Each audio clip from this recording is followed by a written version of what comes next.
Kalimera, good morning, everyone. It's good to be in Greece. I expected it a bit warmer, but it is what it is. The presentation is called The Big Choice. I've chosen this for various reasons. First, I'm a believer in big choices.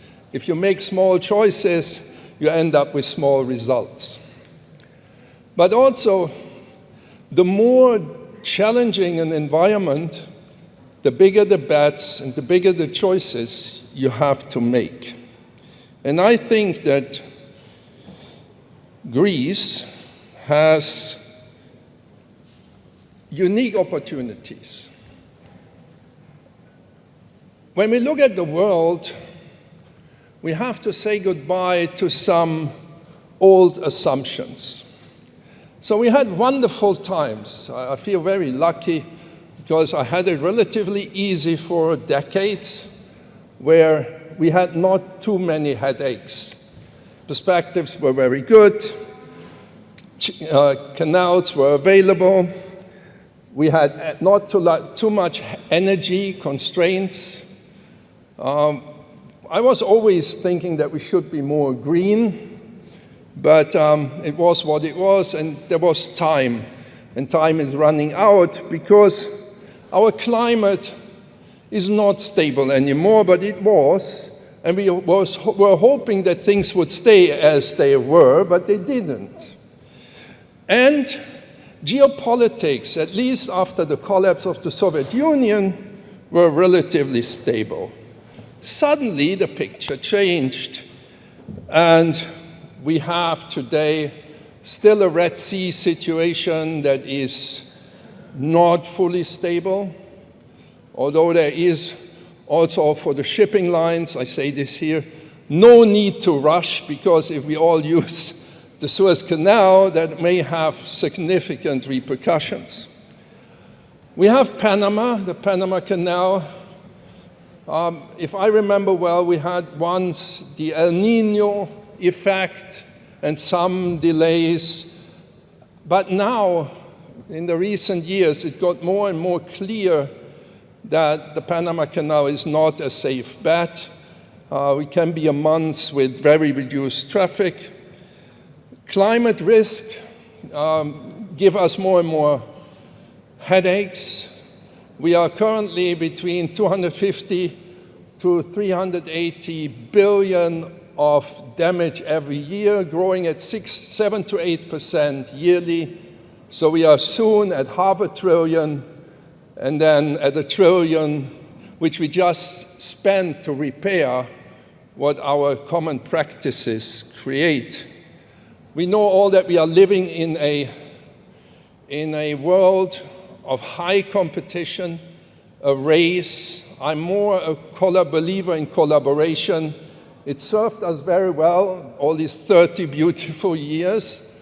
But we are now in a tech war. We are in a trade war. And we can already see what this does to the different economies. While the Americans isolate themselves, their economy is in decline, while the Chinese trade is booming. So that should give some thought or food for thought that trade is in fact expanding despite the trade war. And this simply because we have flourished as a species. We have flourished on trade. And it goes back long, long times, thousands of years. We love to put our cities at critical junctions, close to rivers where we could trade. Right? We built the Silk Road, etc. And Greece, for me, is the most strategic location which Europe has, because it sits between the Middle East, Africa, Europe, Russia, which has always been for me a continent in itself. So it sits as at a very strategic place. And when we think about supply chains, which are the flow of goods, data, energy, and finances, these strategic places are very important.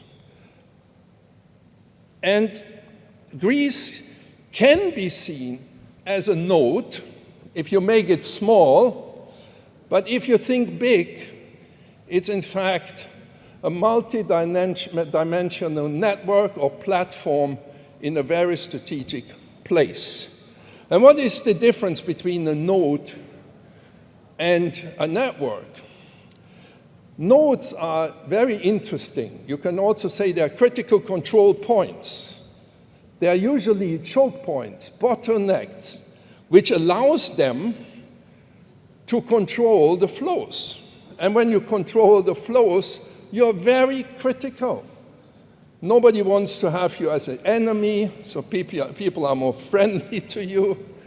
And you determine who can go through at what pace and what price. The Suez Canal is a node. Abu Dhabi is a node. It's energy, it's finances, it's maybe less goods, but it's data.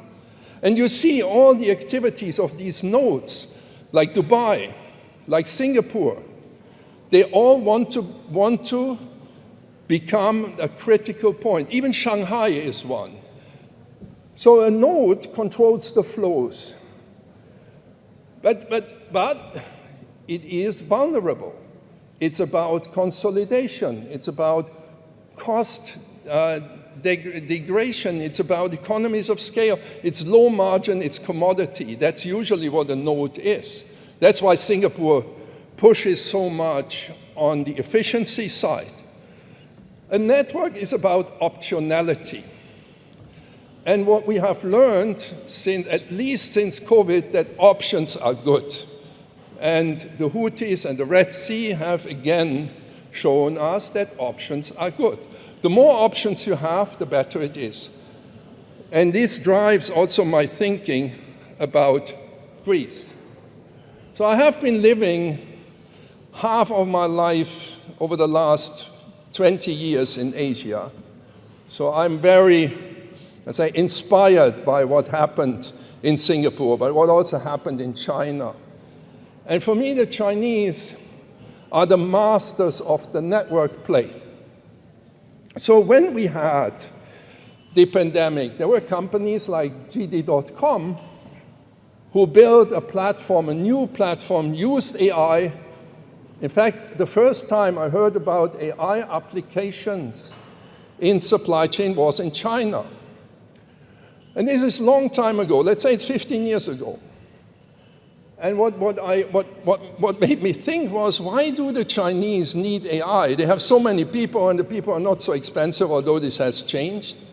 Why do they need AI? And the CEO told me, I have 100,000 people just in my customer service and after sales organization. I cannot manage 300,000 people, so I need agents. It's just impossible. Just a thinking from China. But China has, in the times of COVID, the Chinese operators have tried to distribute the operations, build much more gateways, much more nodes, integrate them, and become much more powerful platforms. When we look at the international e-commerce business, we see the same from China. And this is very relevant for Europe, because the Chinese have integrated or are about to integrate Europe into their platform.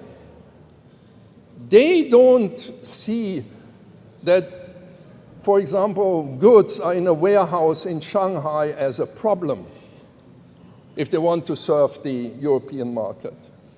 They have built so strong networks, they're operating freighters every night. Every night, hundreds of Chinese freighters float over the world. This is sometimes probably faster. It's faster to get a package from Shanghai to Frankfurt than from Athens to Kefalonia. Right? This is how the Chinese changed the equation of network thinking and the competitive landscape. And if you make it hard for the Chinese and say you cannot do this, then suddenly they rent warehouse places all over Europe. It's very hard in Europe to find warehouse places, for example, in warehouses in the UK. Because the Chinese, they take that for themselves and make that an extension of a platform. And that's optionality.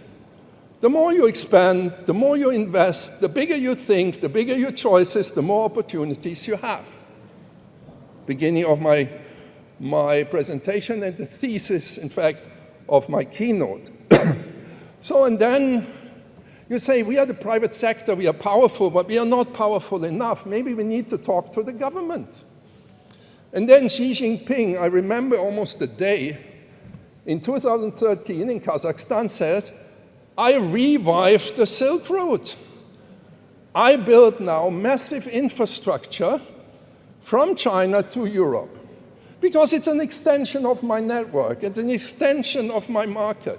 We could have done the same, but we have not, as Europeans, at least not in this century, have thought as big as the Chinese have thought, right? So it's all about, from my perspective, optionality. You can stay a node, but your margins are low, your options are low, your risk is high, and your biggest node you have is Piraeus. And it's not by chance that the Chinese made Piraeus one of the biggest ports in the Mediterranean Sea, because they think big, they make big choices. So, if you want to be a node, which you can, then you have to be fair. This is Singapore. Singapore, the rules for everybody is the same. It's of course a little bit a challenge with your Chinese dominance in the network, but it's your country. It's your big choice to change the equation. And what is also important for Singapore to know, Singapore doesn't use one port, and it's a very small place. But if you zoom on Singapore, there are multiple ports, because they also don't want to be dependent on one terminal. They always try to build new options. PSA is operating 60 terminals outside of Singapore. This is one city-state with less population than Greece, operating 60 terminals all over the world. They are connected digitally with so many terminals in the world. So in fact, Singapore is a node, but also Singapore is pushing a network idea, at least to a certain extent. And then Singapore also brings the government in and says, yeah, we could do this alone, but maybe we should tell our government they should do some agreements with Australia, New Zealand, ASEAN, and we build a data platform to overlay all what we have built and internationally. This is a big choice. This is a slide I put in as a Greek layman or layperson. You know this much better. But you have everything. You have Piraeus in the south. You have Thessaloniki in the north. Right? You have Alexandroupolis in the east. You have Patras in the west. So you have multiple options to build your network. And of course, my recommendation or my view is that you are an important point. You can continue to grow Piraeus and focus there and center everything around Piraeus, but maybe not the best idea. And I believe that Greece has an enormous strategic advantage that Hamburg hasn't it, and Rotterdam hasn't it, and Antwerp. You have this massive opportunity of connections. Middle East, India goes back to Alexander the Great.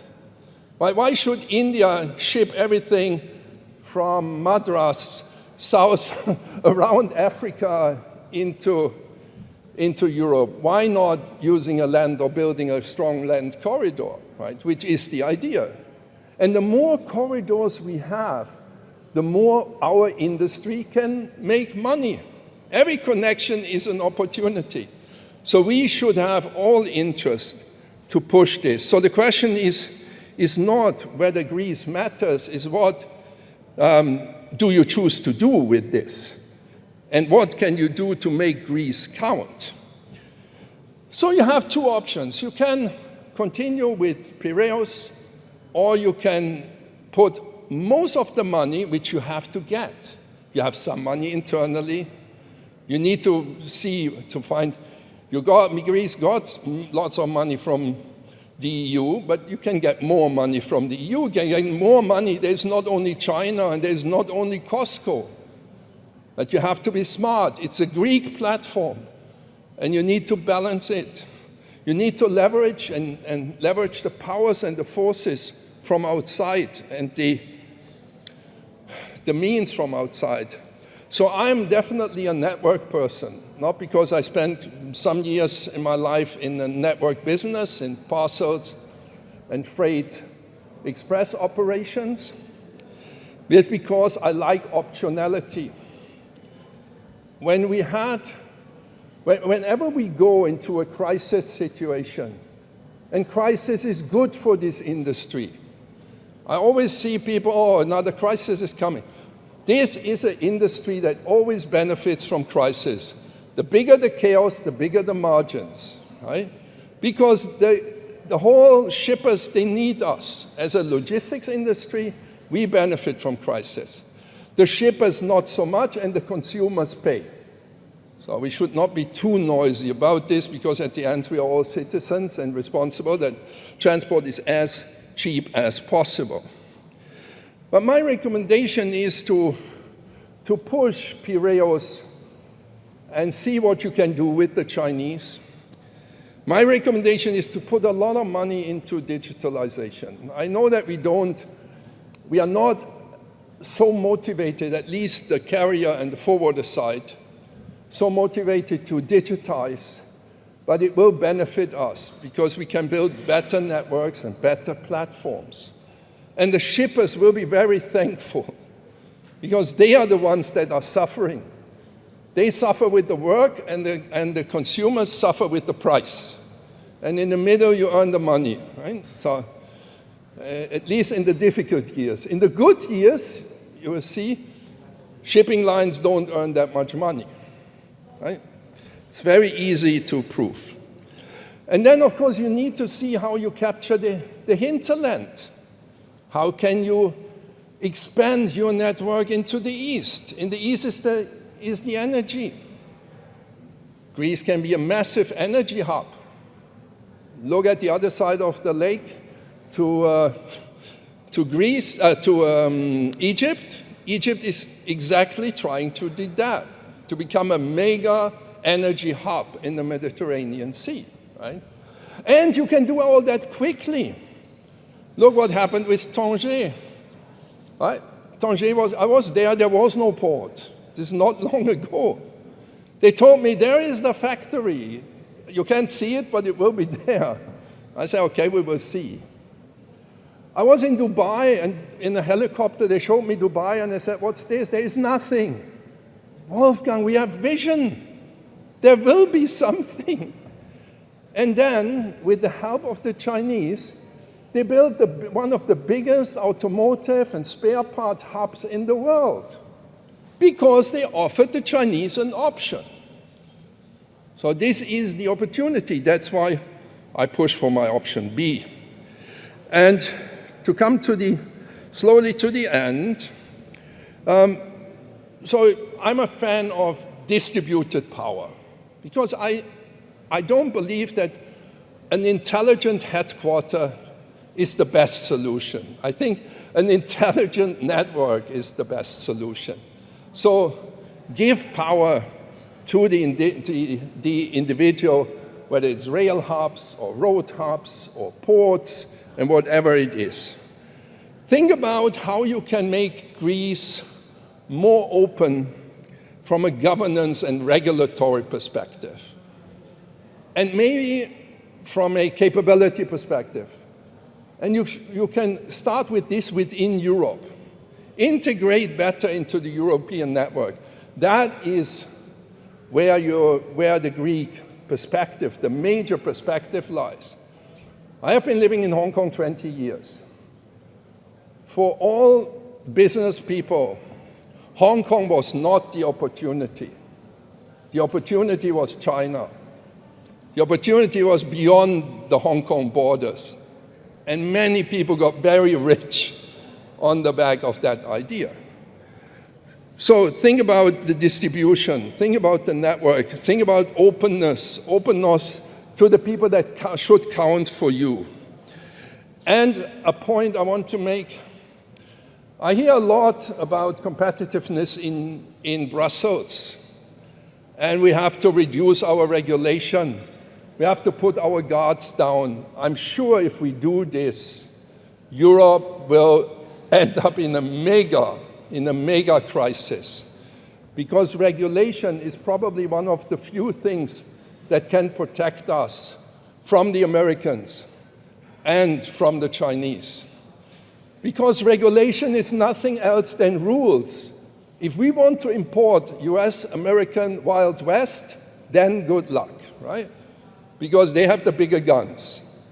And they are more reckless, as we all know in business. And they don't care that much about value, because the central value for the United States, and then they are very close to China, is money, is profit. Economic growth over everything. We like our forests, we like our rivers, we like our oceans. We like to think about future generations.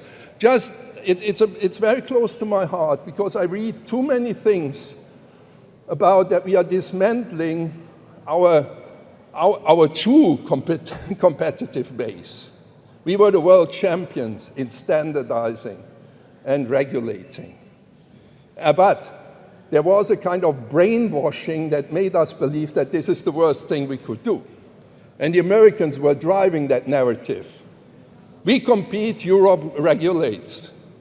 Yeah, competition works for you, regulation works for us. Right? So what is important as well? So this is a regulation, this is what you do, but how can you do this? To be an integrated part in a world of a platform, you need to be a champion in ecosystem orchestration. So I'm working with research institutes of Sweden, for example, is one example, on an ecosystem orchestration project, which is about data sharing, building, co-developing digital solutions with companies like H&M, Scania, Ericsson, PSA, MSC. And this is about making people work together. Because if you have a network with many different nodes and gateways and hubs, you need to make that all work. You need to talk to each other. Right? You need to have common objectives, common values, common vision. So you need to have an open mind. You need to think in systems. Everything is related to each other. Every isolation, protectionist position will crumble sooner or later. We will see the United States reopening. We see it already. It has stopped this aggressive isolation policy because it led to massive inflation, big trouble in corporations. Right? You need open mind, you need system thinking, and you need to upgrade. You cannot just let the Chinese upgrade Piraeus. You need to upgrade other hubs, other nodes, other connections. The Chinese can help you, but I think you should not be too dependent on the Chinese. And what these node dependencies means is, for example, now visible in Shanghai. Chinese exports are growing at 3.5, 3.6% currently. Shanghai port in value grows at 6.5, meaning that there is not only Chinese containerized traffic going through Shanghai, but from all over Asia.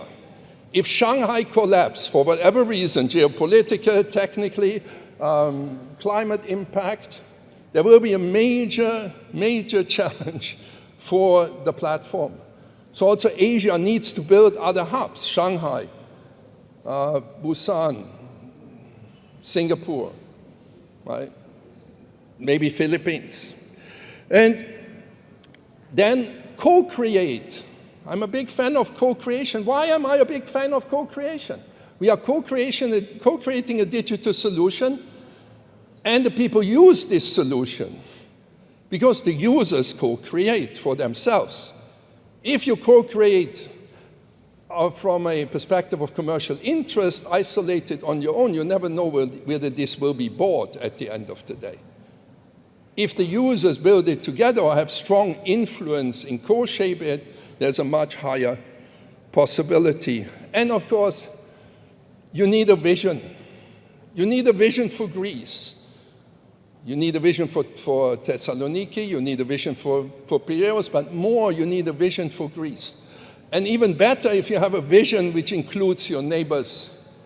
Because then you work together, you can co-create what all can use to maximize their margin, because we know that nodes, small places, are always at the risk to be commoditized and margins melt. So what is in it if we go down that road? The EU has much more option. If every country would do it, the EU would be much more resilient, stable, and not out of slowness and complacency, but out of action and co-creation. Greece's economy would benefit. Investment's always good. What people forget, you say, oh, this costs so much money. Every dollar invested in the economy comes usually back many times. You have the shippers. The shippers have more resilience, have more options, can sleep better. And the logistics industry, I mentioned it, has much more business opportunities. So I think that the Greeks' window to its future is wide open, and it's just a matter of whether you are willing and courageous, and creative, collaborative enough to make the big choice. Thank you.